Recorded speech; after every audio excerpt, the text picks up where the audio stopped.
What's going on, everybody?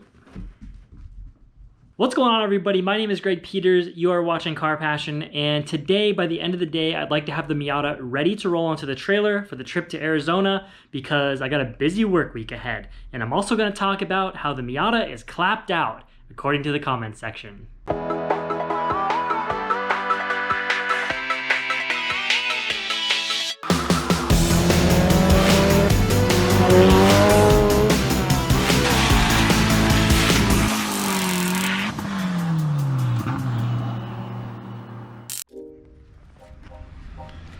Clapped out. I love that terminology. And I'll be the first to admit that, yeah, the wiring is a bit of a mess. It's got some oil leaks. It's a little clapped out. In fact, it's about as clapped out as most of the Miatas I've seen that were put together by backyard mechanics and make over 200 horsepower per liter. I'll explain the reason why I think this happens. It's because we have to take these cars apart 15 times and put them back together in order to make everything work right. And then once everything works right, we don't want to take them apart again just to clean up wiring or fix minor leaks. Now, this is the first car engine I have ever built, and I think it's been pretty successful. It's got almost 13,000 miles on it. Some of the lines do leak. It's all custom oil and water lines, all of which I've never done before, so yeah, it's a bit of an issue, and I'll get around to it. The wiring, yeah, it's a little messy, and you notice how I've never done a video on how to do a wire tuck or how to wire up an engine. I stay as far away from wiring as possible unless I absolutely need to put it in a video, and that's because I know I'm not good at it. It's not my thing. This whole build and this whole channel is all about learning experiences. I show you guys me learning how to do things. Maybe you can pick up some pro tips from it, and maybe you can make your guys' cars even better. Another one is that I'm dragging this series out way too much, and I'm making way too many videos about prepping the car just for a stupid little drag racing event. It's like, if I drive the car all the time, what really needs to be prepped? Let me tell you about my thought process. If I take this car across the street to 7-Eleven, it doesn't matter if it's a 115 mile per hour car on that day. But when I hype this thing up, and I'm going to be taking this 3+ year motor and drivetrain build to a proving ground that's going to show off if this car makes as much power as I'm claiming, or if it makes way less and I've faked the races and I've sped up the pull footage. And this video is going to go to over 100,000 inboxes. So I'm going to do everything in my power to make sure this car is running perfect. I'm hauling it hundreds of miles to go and do this testing. And I don't want to get lazy and get all the way there and realize, oh, there's a problem with the car. So without further ado, let's keep prepping this thing. Now you're probably getting deja vu right now, thinking that I already changed my oil. And it's true, I did. But I went from 1040 to 530, thinking it wouldn't be a big deal. And the car started smoking a little bit more than usual. So I'm thinking it likes the 40 weight better. And this engine has always burned a little bit of oil, and I think it's probably mostly because the tolerances are just looser than a factory Miata engine. Particularly the ring gaps are quite a bit bigger to be able to be safe with how much power the engine generates. Does it have some things that are wearing out internally? Probably. Like I said, it was just built by me, who, you know how many engines I've built? One. It's this one. So I'm gonna put some 40 weight back in this bad boy and hope that the smoking kind of goes away.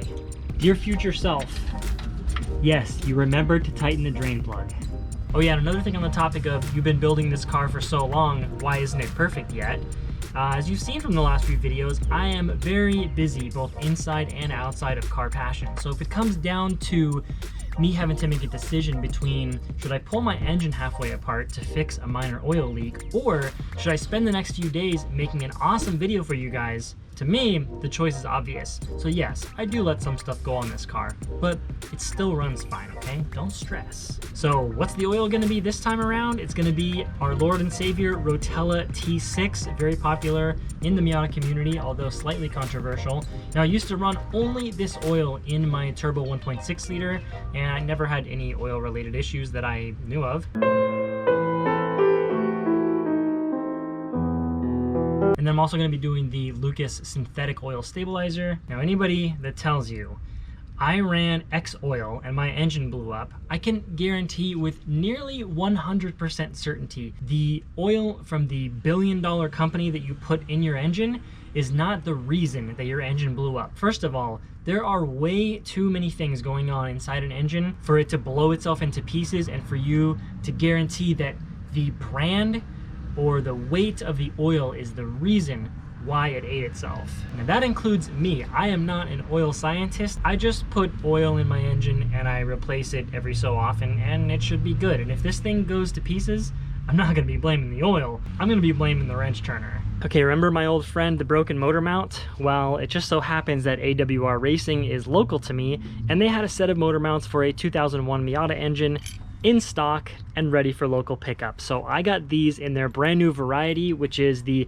62A polyurethane. It's the softest polyurethane they have ever offered, which is gonna make this thing nicer to drive on the street. I have had two sets of these mounts before, both in the 70A polyurethane, and although I do like it, they are a little bit harsh.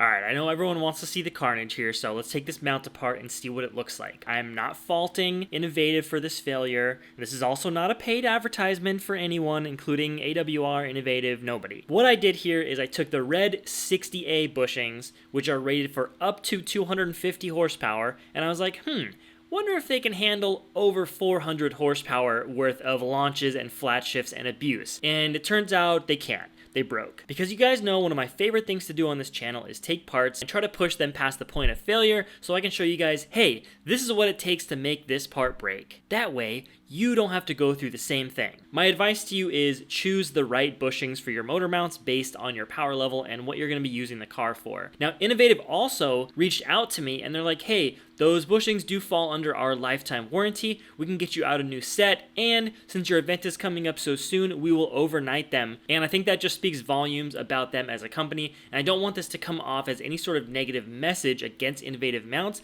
It's a good mount, it's a good design. I just ran way too soft of a bushing for my power level. Now that being said, these are also 62 durometer poly, but the bushing is a lot smaller, so I think it's just a better design, and I don't think I'm gonna have the same problem with these. All right, the AWR mounts are fully installed, ready to make a 125 mile an hour pass.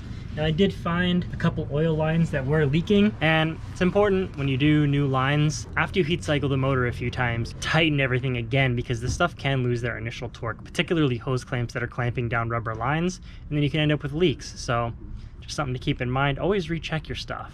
And look at that, the motor is sitting perfectly straight inside the engine bay again. I wish I would have just filmed starting this thing up, because I just fired it up to get the oil through the system so I could check the level, and I was like, why is it so quiet? What did I forget to hook up?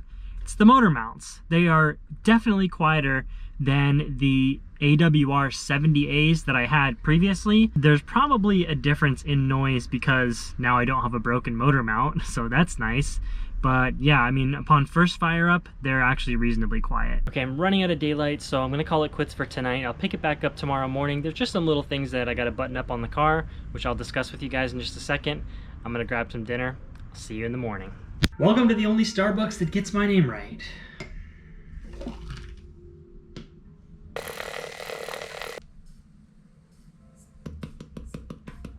Yeah, we got a cinnamon cold brew frappuccino for Craig. We got a Craig in here. I'll be sure to give this to Craig. Take that, Graham Stephan. Okay, anyways. As usual, as soon as I smash through this, I can get back to the car. That thing, really, today, Monday, has gotta be trailer ready. I have like every time slot from now until I leave filled out with something that I need to be doing. Everything's gotta go like clockwork, otherwise I'm not gonna be able to get everything done. So I'm gonna get back to work and I'll pick you guys back up at the Miata. Oh yeah, and as promised, hello, I need to get a windshield replaced on my vehicle. I picked a tough week to try to cram in all this car stuff, but you know what? I never know when it's gonna get busy at work, so if I just say I'll just wait till it's slow, then I would never be towing my car to Arizona. And I know when I work my last hour for the week and I'm on my way out there to the track, it's all gonna be worth it. It's gonna be super fun. So now you guys get to see firsthand why sometimes I disappear for 3 weeks at a time. I know when I need a break. I don't make good videos when I'm burnt out, and I know that. I also just remembered that I have to place another shirt order to get everyone their shirts that they pre-ordered to make sure I can get those out by the beginning of November. I have to do that before I leave for the trip. I don't know when I'm gonna do it, but I'm gonna do it sometime. You know what, but this is also pretty fun, challenging myself to get through all this. Presents a challenge in both scheduling and like getting the car ready and stuff and hitting hurdles like with the motor mounts. And hopefully it's motivating to you guys as well for whatever projects you're working on at home. Okay, back to work, and I'll catch you guys at the Miata. New windshield time.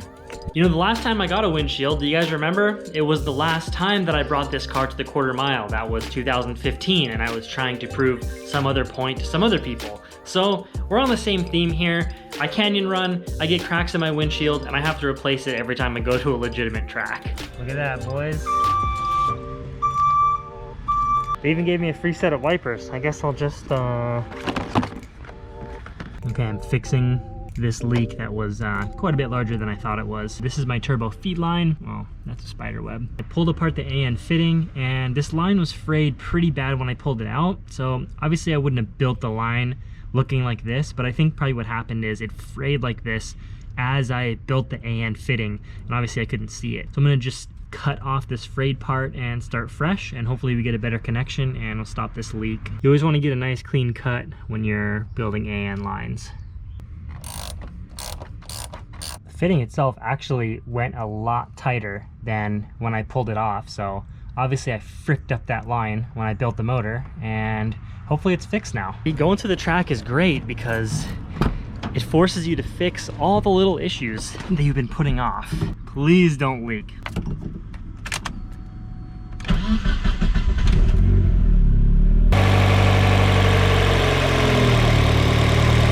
I feel like I just fixed everything on my car in like 4 days. This one's for you guys.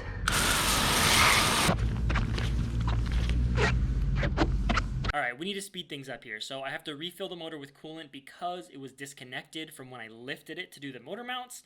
Now what I prefer to use, obviously this will vary based on your climate, but what I have here is 80% distilled water, 20% apple Kool-Aid, and I also use water wetter. Yes, it makes your water wetter. And another issue I discovered is I found out that a couple of my turbo nuts were loose, and of course I have the track speed locking hardware on here, so it's impossible for the nuts to loosen, but it is possible for the turbo studs to stretch, so I think that's probably what's going on here. It was only maybe a quarter of a turn loose on a couple of these nuts, so I simply just removed the locking tabs, tighten them up, reinstall the tabs.